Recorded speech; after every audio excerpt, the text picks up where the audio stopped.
पवित्र वचन के द्वारा आशीषित होने जा रहे हैं। परमेश्वर के वचन से हम आशीष को प्राप्त करने जा रहे हैं। सो हम अपने हृदय और मन को तैयार करें और ये समय आदरणीय पास्टर जी के हाथ में मैं सौंपता हूँ और आदरणीय पास्टर नरेश जी से मैं निवेदन करूँगा समूह आकर आज के वचन की सेवकाई में हमें अगुवाई प्रदान करें। So let them sit. Praise the Lord. 16 अध्याय का 1-2। अब्राहम की पत्नी सारै की कोई संतान न थी। अभी देखिए, अभी दूसरा घटना, अब्राहम की पत्नी सारै की कोई संतान न थे, कोई बच्चा नहीं था। उसके हजिरा नाम की एक मिस्री दासी थी और उसके घर में काम करने वाले हजिरा बोलकर एक मिस्री देश का एक दासी थी। सारै ने अब्राहम से कहा, और अब्राहम से सारै ने अपने पति अब्राहम से कहा, देख यहोवा ने तो मेरी कोख बंद रख दी है। देखिए क्या बोला, देख किसने मेरी कोख बंद रखी है? यहोवा परमेश्वर ने मेरी कोख बंद करके रखी है। इसलिए मैं तुझसे विनती करती हूँ, और इसलिए मैं तुमसे विनती करती हूँ, उसको फोर्स कर रही है, विनती करती हूँ कि तू मेरी दासी के पास जा। तू मेरी दासी से क्या कर ले, विवाह कर ले। संभव है कि मेरा घर उसके द्वारा बस जाए। शायद हो सकता है कि मैं तो बांझ हूँ, मेरा तो कोई संतान नहीं होगा, लेकिन वो तुम्हारी दासी के द्वारा, मेरे दासी के द्वारा कोई संतान होगा। हम लोग बूढ़े होने से पहले, हाथ पांव लुल्ला लुल्ला होने से पहले कोई संतान तो चाहिए ना, इसीलिए तुम उससे शादी कर लो, शायद उसके द्वारा कोई संतान होगा। सारै की यह बात अब्राहम ने मान ली। और सारै की यह बात अब्राहम ने मान ली। अब यहाँ पर प्लान किसका था? यहाँ पर प्लान सारा का था, उसके पत्नी का प्लान था। चलो ऐसा करते हैं, कोई देखो संतान नहीं है, हम लोग बूढ़ा हो रहे हैं, चलो इससे तुम शादी कर लो, शायद इससे कोई संतान हो जाए। तो उसका नतीजा क्या होगा नीचे पद में?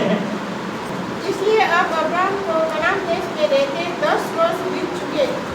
तब उसकी स्त्री सारै ने अपने मिस्री दासी हाजिरा को लेकर अपने पति अब्राहम को दे दिया कि वह उसकी पत्नी हो। आगे वह हाजिरा के पास गया और वह गर्भवती हुई। जब उसने जाना कि वह गर्भवती है, तब वह अपनी स्वामिनी की दुष्ट दृष्टि में देखने लगी। क्या हो गया? कोई भी दुष्ट काम, कोई भी पाप का नतीजा होता है ना, रिजल्ट होता है, कॉन्सिक्वेंस होता है। तो यहाँ पर देखिए, सारा ने प्लान किया, चलो कोई संतान है, मैं भी बुढ़ी हो जा रही हूँ, तुम भी बुढ़ा हो जा रहे हो, कोई जब बुढ़ा हो जाएंगे पानी देने वाले कोई नहीं है, ऐसा करो इसका शादी करो, मेरा नौकरानी है और इससे शायद कोई संतान होगा। और उसने माना और संतान हो गया। जिससे मालूम हुआ कि हाँ उसके घर में एक संतान है, तभी नजर तिरछा करने लगे, मालकिन बन गए। साराई को बुरी नजर से देखने लगे, देखो मेरे द्वारा संतान हुआ है, अब तो मैं इस घर में राज करूंगी। नौकरानी नहीं बोलना। 5 पद में तब सारै ने अब्राहम से कहा, तब साराई ने अब्राहम से कहा, जो मुझ पर उपद्रव हुआ वह तेरी भी सिर पर हो। जो मुझ पर उपद्रव हो रहा है, जो मुझ पर ताड़ना मिल रहा है, जो मुझ पर सताव हो रहा है ना, ये औरत के कारण से, ये नौकरानी के कारण, तेरे सिर पर हो। अभी देख बेचारा उसका सारा जो बोझ उसका सिर में दे रहा है। मैंने तो अपनी दासी को तेरे पत्नी कर दिया, पर जब उसने जाना कि वह गर्भवती है, तब वह मुझे दुष्ट समझने लगी। जब उसने मालूम होगा कि वो गर्भवती हो गई है, बच्चा होने वाला है, तब ये नौकरानी मालिक बन बैठी है, मुझे तुच्छ जानने लगी, मुझे अभी टॉर्चर कर रही है। उसने शुरू किया था। प्लान किसका था? प्लान किसका था? साराई का था। नतीजा, जो दुष्ट काम करते हैं ना, उसका नतीजा कभी तुरंत मिलता है, कभी कभी महीनों बाद, कभी कभी वर्षों बाद मिलता है, लेकिन ज्यादा नहीं है। दुष्ट काम का नतीजा मिलता है, चाहे वो अब्राहम क्यों ना हो, चाहे वो सारा क्यों ना हो। अब्राहम ने उसका बात को माना। अब्राहम भी टेंशन में था, है ना। जब 10 बरस का हुआ, वो उसका नाम क्या था बेटा? स्माइल है ना। तब 10 बरस का था ना, तो साराई को और भी जलन होने लगा, है ना। तब उसको दिल में बोझ पत्थर रखकर उसको भगाना पड़ा, माँ बेटा जाओ तो। तो कोई भी गलती करने के बाद उसका क्या होता है, नतीजा मिलता है। हमारा जीवन से भी हम लोग मसीह में आने के बाद भी यदि हम ऐसा करते हैं तो उसके लिए भी उसका जो नतीजा है उसको भुगतने के लिए हमें तैयार रहना चाहिए। और उसके बाद में हम और भी आगे देखते हैं, 20 अध्याय उसको नहीं पढ़ेंगे, उत्पत्ति 20 अध्याय का 1, 2, 3 में वहां पर फिर दूसरा घटना है जब राजा अबीमेलेक के पास जाते हैं दरार में, और वहां पर फिर अब्राहम दिमाग लगाता है, ये लोग परमेश्वर को नहीं जानते हैं, यहाँ पर भी थोड़ा झूठ बोलना, थोड़ी देर के लिए बोलना कि ये मेरा भाई है, मैं उसका बहन हूं, ऐसा बोलना। हाँ, तो मैं ये सब क्यों दिखा रहा हूं, परमेश्वर ने अब्राहम को क्या बोला, वो धर्मी है ना, धर्मी गिना। लेकिन उसके जो इंतजार का जो समय था, पक्षपर का जो समय था, उस इंतजार के समय में जब परमेश्वर का प्रतिज्ञा उसमें पूरा नहीं हुआ था, उस बीच में अब्राहम ने ऐसा काम किया है जो बाइबल में छुपा हुआ नहीं है। बाइबल इसीलिए सच है ना, बाइबल इसीलिए सत्य है, परमेश्वर का वचन। नहीं तो अगर ये इसको अच्छा बात दिखाना होता तो अब्राहम का इतने पाप, गंदा पाप है ना, जो झूठ बोलना, किसी को फंसाना, किसी को अन्याय करना, ये सब काट देता, इसको डिलीट कर देता, सेंसर बोर्ड लगा के डिलीट करता। लेकिन सब कुछ यहाँ पर है,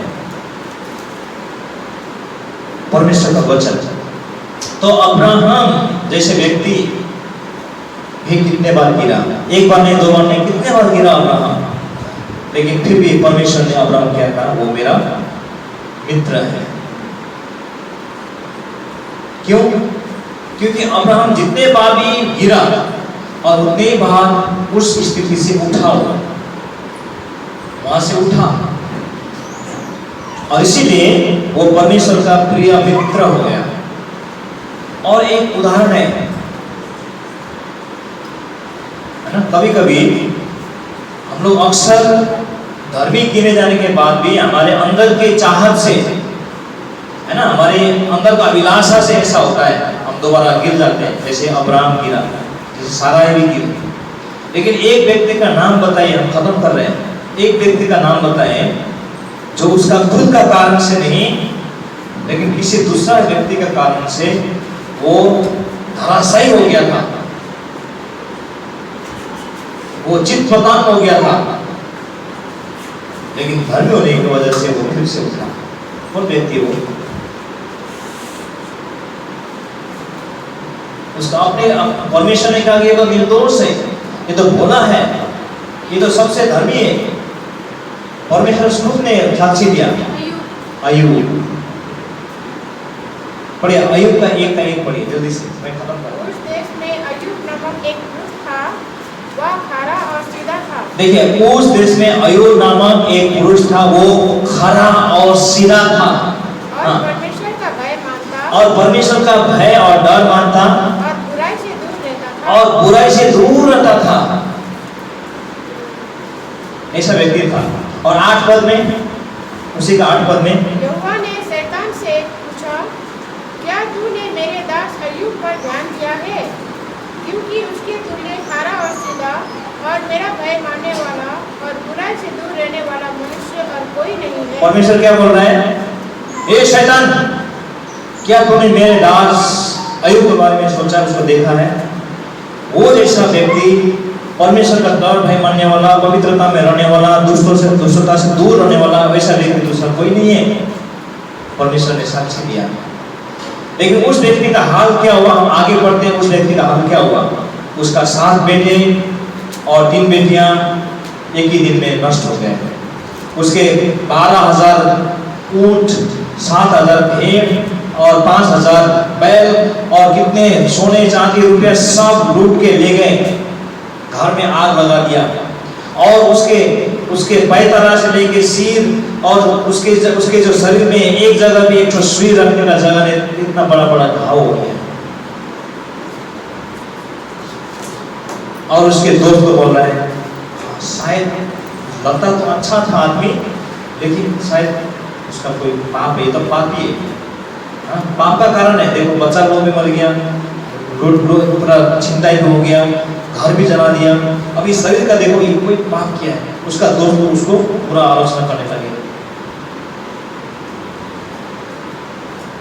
और उसके पत्नी ने बोला आरो कतो खन तुम्हार ईश्वर के आरो कतो खन विश्वास करबे, उसको श्राप दो, उसको थूक कर तुम मर जाओ, ये तुम्हारे लिए अच्छा है। उसका पत्नी ने सलाह दिया। बगान के बीच में होता तो थाइलिन खा के तुम मर जा, वही तुम्हारे लिए अच्छा होगा, ऐसा बोलता सलाह दिया ना। पति क्या दुष्ट औरत, मतलबी औरत। जब भला होगा, चंगा होगा, अच्छा होगा, आशीर्वाद, तभी परमेश्वर आराधना करना है। परमेश्वर ने दिया, परमेश्वर ने दिया, उसके नाम की बड़ाई हो, ऐसे बोला। और उसका पत्नी ने माथा में हाथ रख के ऐसे क्या होगा, कैसा इंसान है, किस मिट्टी का बना है। तो अय्यूब धराशायी हो, जैसे लगता है अय्यूब अब दोबारा नहीं उठने वाला है ना, धराशायी हो गया था। लेकिन उसका अपना कारण से नहीं, परमेश्वर ने अलाउ किया था। परमेश्वर ने शैतान को परमिशन दिया था, उसका जान को छोड़कर तो कुछ भी कर लिया। परमेश्वर ने उसको परमिशन दिया था और शैतान ने सब कुछ किया, केवल प्राण नहीं दिया, क्योंकि परमेश्वर ने उसको अनुमति नहीं दिया था। और जब तक प्राण था तभी बोला परमेश्वर ने दिया था, परमेश्वर ने दिया, उसका नाम की बड़ी बड़ाई हो, महिमा हो, हालेलुया, उसने बोला। कभी कभार यदि आप धार्मिक जीवन जी रहे हैं, पवित्र जीवन जी रहे हैं, आपके अपना अभिलाषा से नहीं, आप अपना कारण से नहीं, किसी दूसरा तीसरे कारण से भी आप जेल में भी जा सकते हैं। हो सकता है आपके नाम दुर्नाम करके मीडिया में छा सकता है, अरे इसके बारे में कभी नहीं सुनता, अरे मीडिया में आ रहा है, आपने ऐसा कांड किया है, हो सकता है। लेकिन यदि ऐसी स्थिति हो तभी हमें शांत रहना है, क्योंकि परमेश्वर न्याय करने वाला है। परमेश्वर न्याय करेगा और उचित समय में वो उठाएगा। और अय्यूब का लास्ट में पढ़ते हैं तो परमेश्वर लिखा है, उसके बारे में क्या लिखा है, परमेश्वर ने उसको पहले से कई गुना ज्यादा आशीष दिया। पहले जितना बेटे थे, 7 बेटे, 3 बेटे फिर से हुई, और सारे आशीष परमेश्वर ने लौटा दिया, क्योंकि वो धर्मी था और वो चित्त प्रधान हो गया था, अपने कारण से नहीं, लेकिन परमेश्वर को उसने नहीं छोड़ा। धर्मी था बोल के, उसके अंदर में स्टेमिना था बोल के वो दोबारा उठा, और परमेश्वर ने उसको उठाया। तो इसीलिए आज निष्कर्ष में आज ये बात है कि परमेश्वर ने आपको मुझे भी धर्मी ठहराया है। आज हम पापी नहीं है। आज अपने आप को मैं पापी हूं मत बोलिए। अगर आप बोलेंगे मैं पापी हूं तो आप परमेश्वर के शक्ति को आप अविश्वास कर रहे हैं। परमेश्वर ने आपको धर्मी ठहराया है, लेकिन जरूरत इतना है कि वो परमेश्वर के डर और भय और उसके आज्ञा पर चलना, निरंतर चलते रहना है। यदि हम इस स्थिति में गिर भी जाएंगे तभी परमेश्वर अपने सामर्थ्य से क्या करेगा, वो उठाएगा। भजन संग्रह 37 का 24 पद यदि कोई पढ़ेंगे, भजन संग्रह 37 का 24, 37:24। चाहे वो गिरे तो भी पड़ा न रहेगा, चाहे वो गिरे तो भी वो पड़ा न रहेगा, क्योंकि यहोवा उसका हाथ थामे रहता है। क्योंकि यहोवा उसका हाथ थामे रहता है। और उसे मैं लड़कपन से लेकर बुढ़ापे तक देखता आया हूँ, परंतु ना तो कभी धर्मी को त्यागा हुआ और ना उसके वंश को टुकड़े मांगते देखा है। मैंने बचपन से और बुढ़ापा तक मेरा एक लंबा अनुभव है कि जो धर्मी है, धर्म का गुण निष्पाप नहीं है, लेकिन जो परमेश्वर के साथ चलते रहना इच्छा करते हैं, उसका योजना करते, उसको प्रेम करते, उसका आगे को पालन करते हैं, ऐसे व्यक्ति को मैंने क्या देखा है, वो कभी गिरा तो गिरे पड़े नहीं देखा है, न कभी भीख मांगते हुए देखा है। क्योंकि परमेश्वर को क्या करते हैं, उठाते हैं। परमेश्वर को संभालते हैं। इसीलिए पहला यूहन्ना 2:1 को पढ़कर हम करेंगे।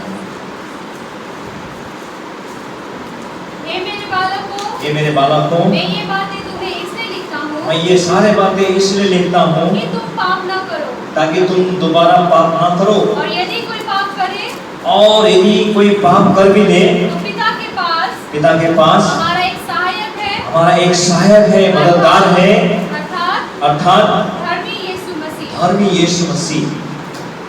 तो ये बात है, बाई चांस कभी किसी के मिस्टेक से, है ना, कभी अपने कमजोरी से भी यदि दोबारा पाप हो जाए, वहां पड़े मत रहना, है ना, अया करके पोज देने के लिए, ऐसा नहीं। वहां से उठ जाना है, जल्दी उठ जाना है, क्योंकि परमेश्वर अपना हाथ देकर हमें उठाता है। तो इसलिए आइए हम परमेश्वर के धार्मिकता में हम बने रहे। एक बात को हम याद रखें, नीति वचन 24:16 को अभी भी पढ़े हैं, धर्मी चाहे 7 बार भी गिरे, यानी कि कईयों बार गिरे, अनगिनत बार भी गिरे, लेकिन फिर भी उठ खड़ा होगा। यदि हम दुष्ट हैं तो उसी पाप में हम गिर रहे हैं, वही अंतर है। आज आपको कोई बताने की जरूरत नहीं है, मैं आपको नहीं बोल सकता कि आप धर्मी हैं और आप दुष्ट हैं। हमारा कर्म, हमारे कार्य हमें बताता है। यदि हम वर्षों से वही पाप करते जा रहे हैं, वही पाप में गिरते जा रहे हैं, तो हम दुष्ट हैं, हम चित हो चुके, हम नॉकडाउन हो चुके, वहां से नहीं उठ पा रहे हैं। यदि आज परमेश्वर का धार्मिकता हमें दिया है, तो कितने बार हो सकता है दिन में 10 बार भी गिरे, 10 बार उठेंगे और पछतावा करेंगे। परमेश्वर आज के वचन के द्वारा हम सबको आशीष अनुग्रह करे और हमें सामर्थ्य दे, ताकि किसी भी परिस्थिति हम गिर भी जाए, हम दोबारा उठकर परमेश्वर के हाथ पकड़े और उसके धार्मिकता में हम चलते रहे। परमेश्वर हम सबको आशीष अनुग्रह करे। आमीन।